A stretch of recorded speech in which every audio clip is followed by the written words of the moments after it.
Hi, my name is Candella, and I'm here today to tell you one of the most important lessons I have ever learned in my life.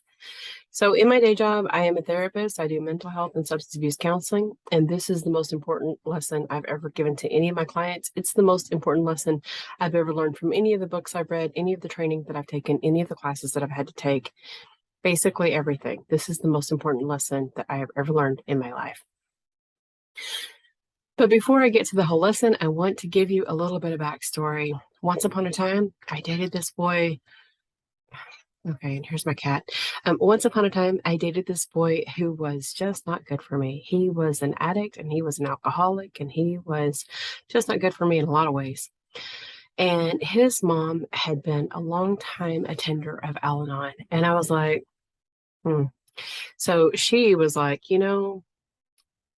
Candella, you need to go to Al-Anon. And I was like, I'm not an alcoholic. I don't need to go to Al-Anon. And she said to me that, so AA stands for Alcoholics Anonymous, and that is for people who have a problem with alcohol. And Al-Anon is for people who are addicted to alcoholics. And she thought I was addicted to alcoholics and addicts, and therefore I should go to Al-Anon. There may have been some truth to that. In any case, I did eventually go to Al-Anon. Can I set this to be more silent? I don't know if I can.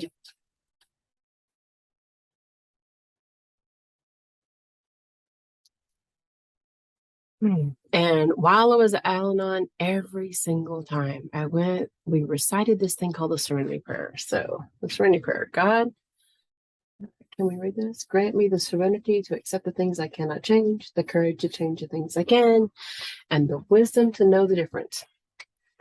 So, I first had a reaction to the word God. I'm going to skip that for today and pretend like there's not the word God. Let's pretend like I'm asking my higher self, or I'm asking some divine guidance, or I'm asking guardian angel, or I'm asking my ancestors, or I'm asking Mother Earth, or whatever. If we just skip the word God and don't have that conversation today and just start with, grant me the serenity to accept the things I cannot change, the courage to change the things I can, and the wisdom to know the difference, we're asking for three things. Now, I could fast forward to any point in time in my life. Throughout my life, I've had friends and coworkers, colleagues, and now clients who have come to me and said, like, I have problems. And they tell me about their problems with their parents or with their neighbors or with their children or with their boss or their coworkers or say boss, or I'll just put anybody at work or anybody at school or anybody in anywhere. They've got problems. And the reality is that a whole lot of the problems are beyond their control to change. Can't change it, can't control it, can't do anything about it. And so at some point in the conversation, we've got to talk about what can you do? What can you control? Well, I can't control my parents. I can't control my neighbors. I can't control my children. I can't control my boss or the people I work with. I can't control people at school. I can't control my governor. I can't control my president. I can vote for people, but I can't really control what they do, right? What can I control? I can control what I do. I can control what I do with my mouth. I can control whether I say anything, or if I say anything, I control how loudly I say it, or how forcefully I say it, or how mean I say it, or how kind I say it. I can control everything I do with my mouth. I can control what I do with my hands. If I decide to punch somebody in the nose, or if I pat them gently on the back, if I give somebody a thumbs up or a high five or flip them off or whatever, I can control what I do on a keyboard. I can give somebody a really nasty message, or I can scroll on by if I see something that I don't like, or I could give somebody an affirming or kind or encouraging message. So I can control what I do with my hands. I can control what I do with my mouth. I can control what I do with my feet, whether I kick somebody or I walk away. I can control what I do with myself. All of the things that I do. I can also choose to not do something. Sometimes there's a message that I don't need to send. Sometimes there's a letter that I don't need to write. Sometimes there are things that I don't need to say, or if I do say them, I don't need to say them out loud.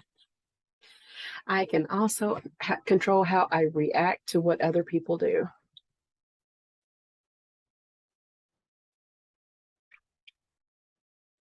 Yep.